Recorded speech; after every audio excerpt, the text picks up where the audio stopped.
गत उपनिर्वाचन रे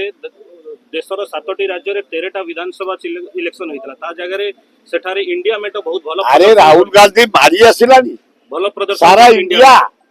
50 टाइम पर 100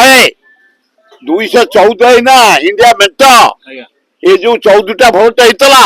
10टा कांग्रेस ए 10टा इंडिया मेट 4टा कांग्रेस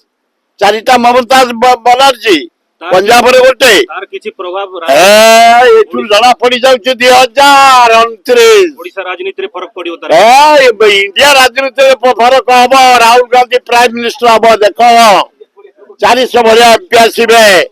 भारत प्रधानमंत्री कांग्रेस रो कुमार राहुल गांधी हेबे प्राइम मिनिस्टर ओडिशा बढ़िया हब कांग्रेस शासन करिबो जो विकास अधा रही जाइए ताको पूरण करिबो समय को अपेक्षा करो।